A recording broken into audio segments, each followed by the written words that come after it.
Bonjour Ilana, bonjour à toutes et à tous. Nous sommes rentrés dans une période qui s'appelle Shovevim.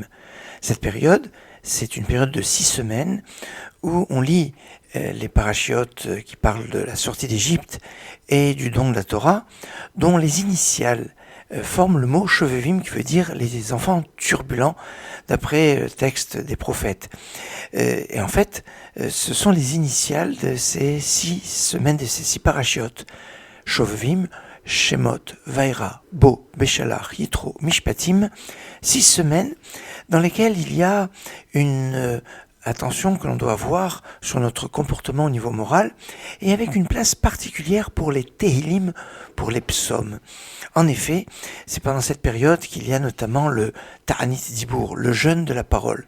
Le jeûne de la parole qu'on peut faire à n'importe quel moment de l'année, c'est vrai, mais plus pendant cette période des Shovevim, Ta'anit de la parole qui n'est pas seulement un jeûne où on ne parle pas, mais en fait un jour où on lit essentiellement des Tehillim, des psaumes, 458 Tehillim exactement, 3 fois tout le livre de Tehillim qui comporte 150 psaumes, plus 8.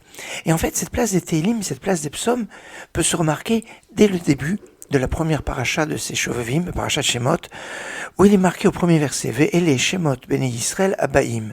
Et voici les noms des enfants d'Israël qui sont venus en Égypte avec Yaakov. Et les dernières lettres, dans le désordre, certes, mais dans les dernières lettres des mots et les Shemot Bnei Yisrael Abaim, voici les noms des enfants d'Israël qui sont venus, forment le mot Tehillim. Alors je dis, c'est dans le désordre, parce que dans l'ordre, on le retrouve que 2 fois dans toute la Bible, et dans le désordre, on le retrouve plusieurs fois. Et là, on le retrouve comme pour nous montrer une importance de la place des psaumes pendant cette période.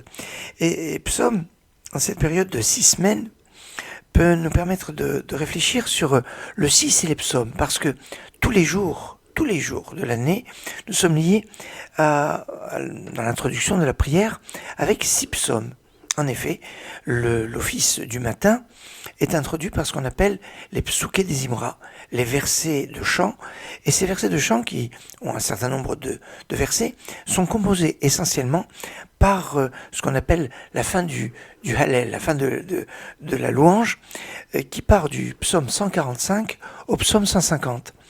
Du psaume 145 au psaume 150, ça fait 6 psaumes. Tiens, et encore on retrouve cette notion de 6, et avec les psaumes que l'on fait tous les jours, mais pas seulement tous les jours. Quand on est le vendredi soir, avant l'entrée du Shabbat, dans l'accueil du Shabbat, la Shabbat, on lit les psaumes 95, les suivants, jusqu'au psaume 100. De 95 à 100, cela fait aussi encore 6 psaumes pour passer du jour profane à la sainteté du Shabbat. Alors tous les matins, on passe du réveil à la prière, avec ces 6 psaumes du 145 au 150, et on rentre dans le Shabbat avec 6 psaumes du 95 au 100. Mais c'est pas tout. Quand on est dans les jours de fête, les jours fastueux, il y a une mitzvah du Hallel. Le Hallel, ce sont une suite de psaumes qui est consacrée pour les jours de fête. Alors on peut dire ces psaumes n'importe quel jour, c'est vrai, mais en qualité de Hallel, c'est seulement à Pessah, Shavuot, Sukkot, à Hanouka. Et ces psaumes partent du psaume 113 au psaume 118. Encore 6 psaumes. Et on retrouve ce rythme de 6 psaumes, 6, les psaumes.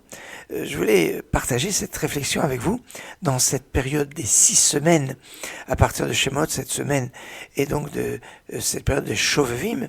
Shovevim, dans la valeur numérique du mot Shovevim, c'est 360, ce qui fait 6 fois 60, 60, c'est le nombre de lettres qu'il y a dans la Birkat Kohanim, la bénédiction des Kohanim, par 6, par cette bénédiction, par ces psaumes, pour transformer tout ce qui est négatif en positif, pour pouvoir s'ouvrir vers la Kedusha, vers la sainteté dans cette période des Shovevim.